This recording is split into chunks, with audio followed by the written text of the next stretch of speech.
ધોરણ 9 સામાજિક વિજ્ઞાન MNJ પટેલ માધ્યમિક શાળા વરાસા સુરત પ્રકરણ 15 જળ પરિવાહ ભાગ ચોથો। આજે આપણે સરોવરની ઉપયોગિતા, નદીઓનું આર્થિક મહત્વ, નદી પ્રદૂષણ અને એ પ્રદૂષણ અટકાવવાના ઉપાયો, આ 4 પ્રશ્નોની વિગતે સમજવાનું રહેશે। તો એ જે પ્રશ્નો છે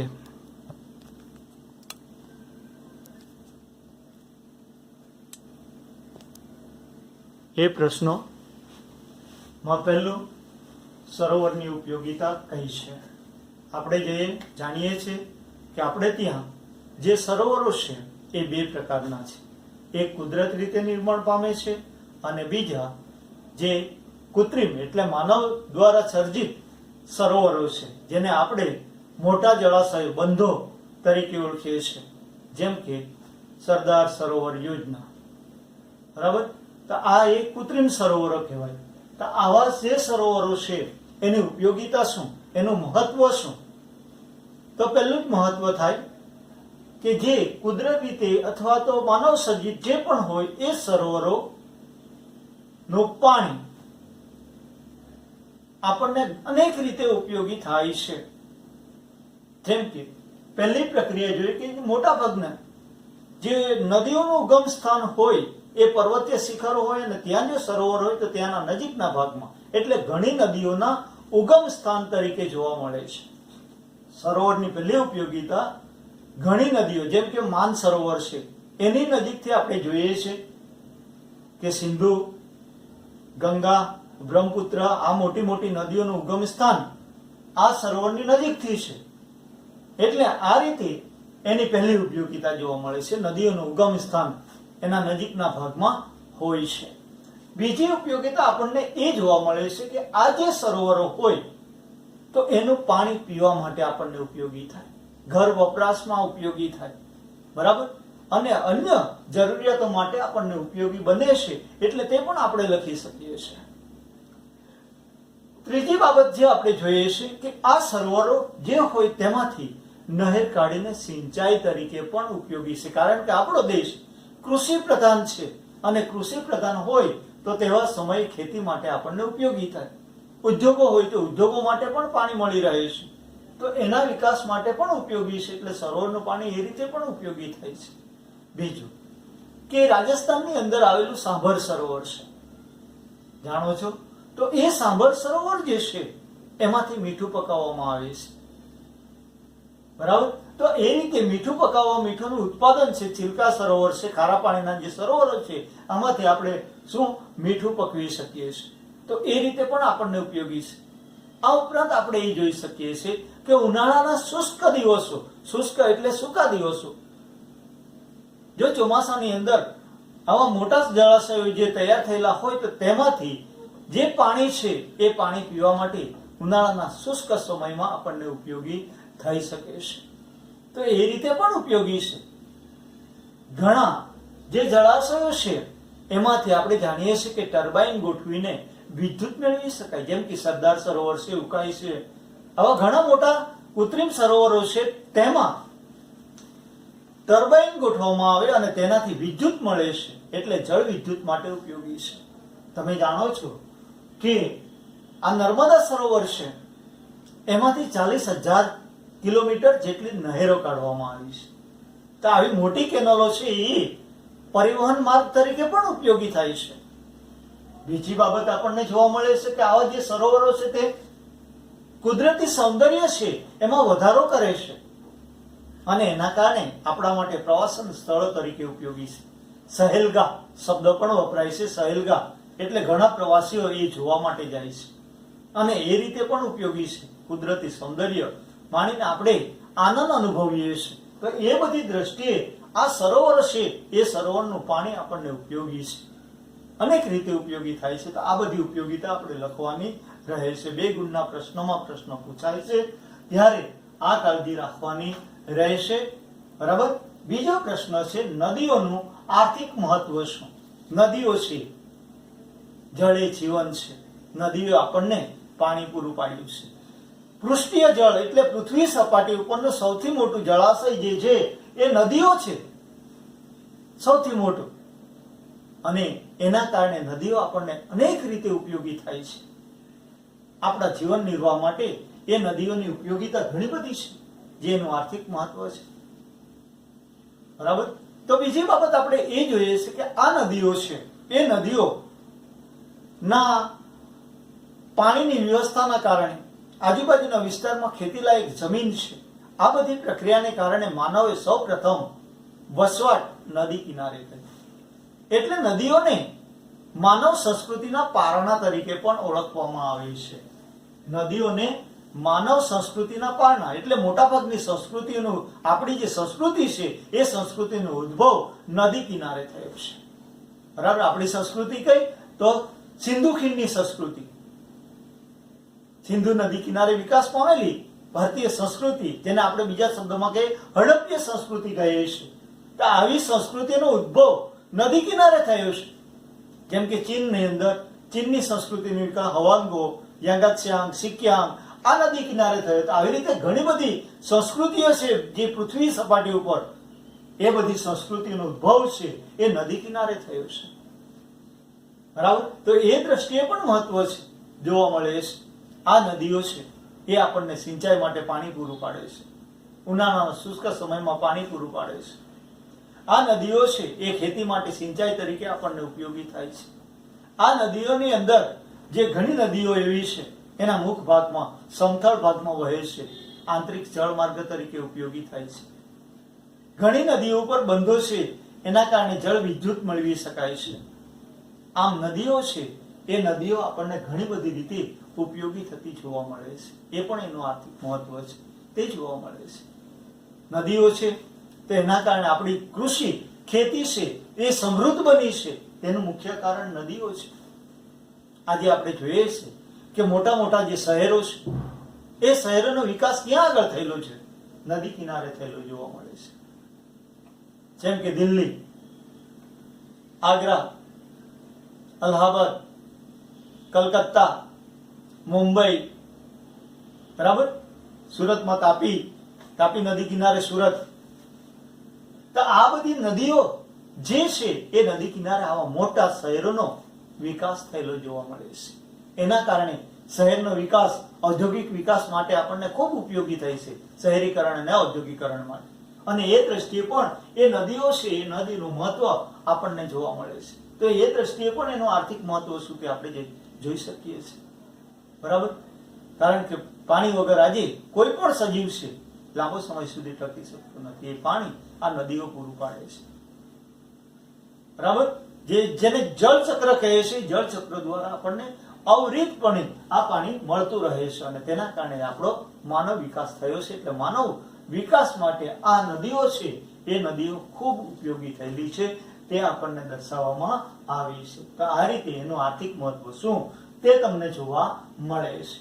ત્યાર પછી ત્રીજો પ્રશ્ન છે, નદીઓનું પ્રદૂષણ છે એ પ્રદૂષણ સાથી વધ્યું છે. બરાબર, સ્પષ્ટ છે. પહેલો આપણે શબ્દ લઈએ છીએ પ્રદૂષણ એટલે શું? તો સજીવોના જીવન જરૂરી ઘટકોને દૂષિત થવાની પ્રક્રિયાને પ્રદૂષણ કહે છે. બીજા શબ્દ વપરાય છે મલિનીકરણ. મલિનીકરણ એટલે શું તો પણ આજ લખવાનું છે. પ્રદૂષણ એટલે શું તો પણ જવાબ એ આવશે. કયો? ફરી એકવાર જોઈ લો. સજીવોના જીવન જરૂરી ઘટકોને દૂષિત કે મલિન થવાની પ્રક્રિયાને પ્રદૂષણ કહે છે. બરાબર. હવે એના આધારે નદીઓનું પ્રદૂષણ કઈ રીતે થયું છે? તો નદીઓની અંદર જે પ્રદૂષણ થાય છે એ મોટા ભાગે માનવ સર્જિત છે. આજે નદીઓની અંદર જે ગંદો કચરો ઠાલવવામાં આવે છે એના કારણે એ પાણી દૂષિત થયું છે. એના ઉપર આપણે કપડાં ધોઈએ છીએ નદીઓમાં પાણીનો ઉપયોગથી. બરાબર. આ ઉપરાંત પશુઓના ચરણ, એ પશુઓ છે એને નવડાવીએ છીએ કે આ બધું ગંદુ પાણી છે એ નદીઓમાં ઠલવાય છે. એના કારણે નદીઓનું પાણી મલિન થયું છે, પ્રદૂષિત થયેલું છે. બીજું આપણે મુખ્ય જોઈએ છે તો ઉદ્યોગો જે છે એ ઉદ્યોગોનો જે હાનિકારક કચરો છે અને ગંદુ પાણી છે એ મોટા ભાગે ક્યાં ઠલવાય છે? નદીઓમાં ઠલવાય છે અને એના કારણે એ જળ પ્રદૂષણ વધારે થયું છે. બીજું કે જે નદી કિનારે વિકસેલા શહેરો છે, બરાબર, એનો ગંદો કચરો પણ નદીઓમાં ઠલવાય છે. આ ઉપરાંત જે ગટરો છે એ ગટરોનું દૂષિત પાણી આપણે જોઈએ છે એ પણ નદીઓમાં ઠલવાય છે. આ રીતે જોઈએ તો શહેરીકરણ અને ઔદ્યોગિકરણની પ્રક્રિયાને કારણે નદીઓનું પાણી છે એ દૂષિત થયેલું જોવા મળે છે અને એ દૂષિતની પ્રક્રિયાને કારણે મોટી પ્રક્રિયા આપણને જોઈ છે કે પાણી મલિન થયું છે, દૂષિત, પીવાલાયક રહ્યું જ નથી. આજે વિશ્વની અંદર 3% જ પાણી એવું છે જે શુદ્ધ છે અને તેમાં પણ ચોથો ભાગ તો બરફથી છવાયેલો છે, બાકીનો ભાગ જ રહ્યો અને તે પણ આવી રીતે મલિન થયું છે, દૂષિત થયું છે અને તેના કારણે પીવાલાયક રહ્યું નથી. એટલે નદીઓનું પ્રદૂષણ આ બધી અનેક રીતે વધ્યું છે. બરાબર, કઈ કઈ બધી પ્રક્રિયાઓ જુદી જુદી છે એ બધી આપણે લખી શકીએ, જેના કારણે એ ઘરનો કચરો હોય, બરાબર, શહેરનો કચરો હોય, ઔદ્યોગિક કચરો હોય, એ બધો ક્યાં નદીઓમાં ઠલવાય છે અને એ બધી પ્રક્રિયાને કારણે જળ પ્રદૂષણ થયેલું છે તે આપણને જોવા મળે છે. આજે આ રીતે આ પ્રદૂષિત પાણી પીવાલાયક રહ્યું નથી, તેથી એ પ્રદૂષણ અટકાવવા માટેની આપણી મુખ્ય ફરજ શું છે? આગળનો પ્રશ્ન છે, જળ પ્રદૂષણ અટકાવવાના ઉપાયો કયા છે? તો સ્પષ્ટ થાય છે કે જળ પ્રદૂષણ અટકાવવા માટેની જે યોજના છે એને રાષ્ટ્રીય નદી સંરક્ષણ યોજના તરીકે ઓળખવામાં આવે છે. રાષ્ટ્રીય નદી સંરક્ષણ યોજના તરીકે ઓળખાય છે, જેનો બીજો શબ્દ છે નેશનલ રિવર કન્ઝર્વેશન પ્રોજેક્ટ તરીકે ઓળખવામાં આવે છે. આ પ્રક્રિયા દ્વારા એ પાણી છે એ પાણીને દૂષિત થતું આપણે અટકાવી શકીએ છીએ. તો આ માટે પહેલી જ પ્રક્રિયા એ છે કે માનવને જાગૃત કરવું પડશે, કારણ કે લોકો દ્વારા જે ગંદો કચરો ઠલવાય છે એને તેમ કરતા અટકાવવામાં આવે તો એ માટેનો પહેલો પ્રયત્ન થઈ લોકોને જાગૃત કરવા. પાણીનું મહત્વ શું એ એને સમજાવવામાં આવે તો એના કારણે એ પાણીને આપણે પ્રદૂષિત કરતા અટકાવી શકીશું. એટલે એ પહેલી ફરજ છે. બીજી પ્રદૂષણ કે જે જળાશયો છે એ એકવાર પ્રદૂષિત થયા પછી એને પ્રદૂષિત રહિત બનાવવું ખૂબ કઠિન છે.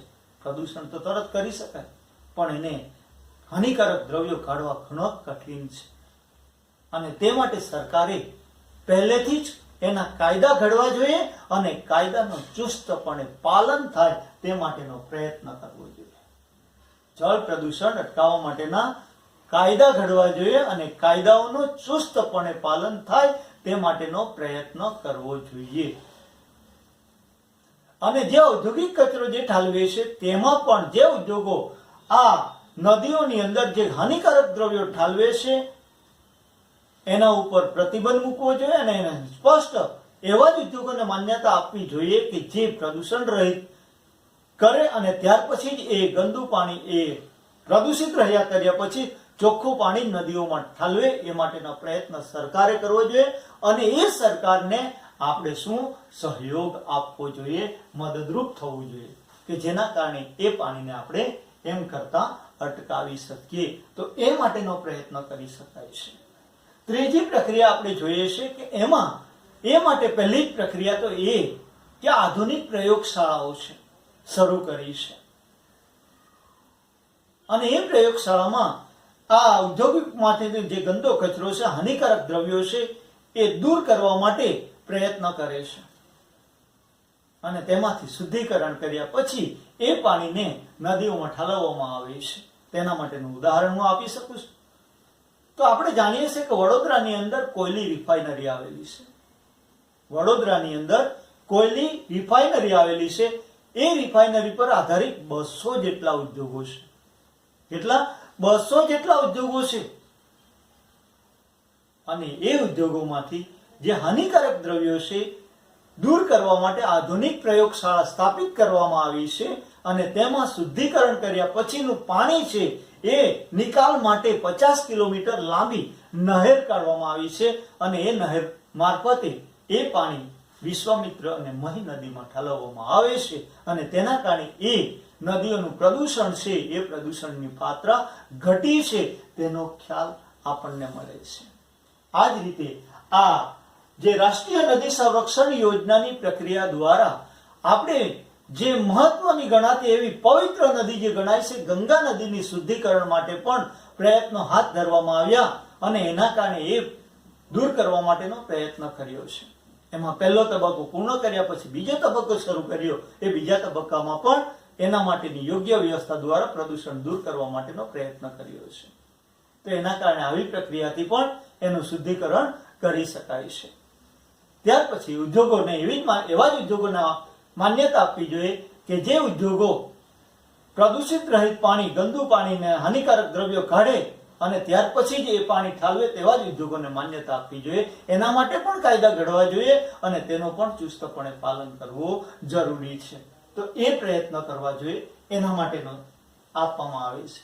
બીજું કે આપણે ગમે ત્યાં પ્રવાસમાં જતા હોઈએ અથવા ઘરનો કચરો હોઈએ તો આપણે પણ સજાગ બનીએ અને આપણે ઘરનો કચરો નદીઓમાં કે જળાશયોમાં ન ઠાલવીએ એ માટેનો પ્રયત્ન કરીએ તો એ પ્રક્રિયાથી પણ અટકાવી શકાય. અને જો પ્રવાસ પર્યટન જતા હોય તો આપણા પાસેનો જે કચરો છે એ પણ જળાશયમાં આપણે ન ફેંકીએ એ માટેની કાળજી જો રાખીએ તો ચોક્કસ પ્રમાણમાં દરેક નાગરિક જો આ પ્રયત્ન કરે તો એનાથી શું થાય, એ જળાશયોને આપણે શુદ્ધ કરી શકીએ. બરાબર? તો એ માટેના પ્રયત્નો આપણે કરવા જોઈએ જે જરૂરી છે. બરાબર? અને એ બધી પ્રક્રિયા દ્વારા જળ પ્રદૂષણ આપણે અટકાવી શકીએ. શહેરીકરણ, ઔદ્યોગિકરણ જે થયું છે એનો પણ જે કચરો છે નદીઓમાં ન ઠલાવતા હાનિકારક દ્રવ્યોને નિકાલ કર્યા પછી એ નદીઓમાં નાખવામાં આવે તો એ પ્રક્રિયાથી એ પ્રદૂષણની માત્રા ઘટાડી શકાય છે. બરાબર? તો આ બધા જે પ્રયત્નો છે એ પ્રયત્નો આપણે કરવા જોઈએ. આ રીતે જળ પ્રદૂષણ અટકાવવાના ઉપાયો કયા, તો એ બધા ઉપાયો છે તે દર્શાવે. એટલે 2 ગુણના પ્રશ્નો આ દરેક છે, પૂછાય એવા છે, એટલે ખ્યાલ રાખજો. મહત્વ એ છે. હવે આપણે જોઈએ છે આ પાઠ પૂરો થાય છે એના આધારે કેટલાક 5-6 પ્રશ્નો મૂક્યા છે. તો એ પ્રશ્નો કયા છે તે વિશે આપણે ટૂંકમાં માહિતી મેળવીએ છીએ. જળ પરિવાહ એટલે શું? જળ પરિવાહની ગોઠવણી જણાવો. પહેલો પ્રશ્ન છે તો જળ પરિવાહ એટલે મોટી નદી, તેની શાખા પ્રશાખા નદીઓના બનેલા સામૂહિક તંત્રને જળ પરિવાહ પ્રણાલી તરીકે ઓળખવામાં આવે છે. તો આવા એની ગોઠવણી છે 4 રીતે તમને આપવામાં આવેલી છે. બરાબર? વૃક્ષાકાર, આયતાકાર, કેન્દ્ર ત્યાગી ત્રિજ્યાકાર અને જાળી આકાર, જેને ગુંફન તરીકે પણ ઓળખીએ છીએ. એ 4 પ્રકાર એમાં આવે છે. તો એ વિશે લખવાનું રહેશે, એટલે એની કાળજી રાખજો. ત્યાર પછી બીજો પ્રશ્ન છે એ 2 ગુણના પ્રશ્નમાં પણ આવે અને 3 ગુણના પ્રશ્નમાં પણ પ્રશ્ન પૂછાયો છે. હિમાલયની નદીઓ અને દ્વીપકલ્પીય નદીઓ વચ્ચેનો તફાવત સ્પષ્ટ કરો. મેં તમને વિસ્તારથી સમજાવેલો છે એટલે એ માહિતી. બરાબર? હિમાલયની જે ઉગમ સ્થાન એટલે હિમાલયની નદીઓ મોટી છે, દ્વીપકલ્પીય નદીઓ નાની છે. એના ઉગમ, હિમાલયની નદીઓના ઉગમ સ્થાન હિમ શિખરો છે, ત્યારે દ્વીપકલ્પીય નદીઓનું ઉગમ સ્થાન છે નાના પર્વતો અને પહાડો છે. આ રીતે એનો તફાવત સ્પષ્ટ કરીને આપણે સમજાવવાનો છે, લખવાનો છે. તો તે અંગેની માહિતી આપણે ખ્યાલ રાખવાનો રહેશે. ત્રીજો પ્રશ્ન છે ગંગા નદી તંત્ર વિશે માહિતી આપો. ગંગા નદીને કઈ કઈ નદીઓ મળે છે, ક્યાંથી વહે છે, એના ઉગમ સ્થાનને લઈને સમુદ્રને મળે ત્યાં સુધીમાં એનો વિસ્તાર કેટલો છે અને કઈ કઈ નદીઓને નિક્ષેપણની પ્રક્રિયાથી કઈ કાર્ય કરે છે, એ બધું માહિતી એમાં લખવાની છે. બરાબર? ત્યાર પછી હિમાલયની નદીઓમાં વિસર્પણ જોવા મળે છે, કારણ આપો અથવા સમજાવો. આ 2 રીતે આ ચોથો પ્રશ્ન પૂછી શકાય છે. એ હિમાલયની જે નદીઓ છે એ વિસર્પણ એટલે એના ઉગમ સ્થાન છે ત્યાંથી એની પ્રવાહ સાથે શું લાવે છે? રેતી, માટી, કાંકરા, કાંપ, બરાબર, રજ, આ બધું એને પ્રવાહ સાથે ખેંચી લાવે છે. અને જ્યારે મેદાન ભાગમાં આવે ત્યારે એનો પ્રવાહ મંદ પડે છે, ધીમો પડે છે. એટલે એમાં રહેલો આજે ખડકો, કાંકરાને એ જ છે એ ધીમે ધીમે પથરાય છે અને પથરાવાના કારણે એ પ્રવાહમાં અવરોધ ઉભો થાય છે. તેથી નદી વળાંક લે છે અને એ રીતે ઘણી જગ્યાએ વળાંક લેતી હોવાથી આ નદીઓમાં શું જોવા મળે છે? વિસર્પણ જોવા મળે છે. ઘણા આમ આકારો વળાંક લે છે. તો એ પ્રક્રિયા વિશે આપણે લખવાનું રહેશે. એટલે તે પ્રક્રિયા આપી છે. 5મો પ્રશ્ન છે નદીઓનું આર્થિક મહત્વ જણાવો. આપણે અત્યારે જ જોયું આ નદીઓનું આર્થિક મહત્વ શું 2 ગુણના પ્રશ્નમાં, તો એ વિશે લખવાનું છે. અને છેલ્લો પ્રશ્ન છે જળ પ્રદૂષણ એટલે શું, તેને અટકાવવાના ઉપાયો કયા કયા છે. મેં તમને એમાં સમજાવ્યું છે અત્યારે, એટલે તમને એનો વિશે માહિતી છે. તો આટલા પ્રશ્નો લખવાના રહેશે. બરાબર? તો આટલી પ્રક્રિયા આપણે આમાં જોઈએ છે. અસ્તુ.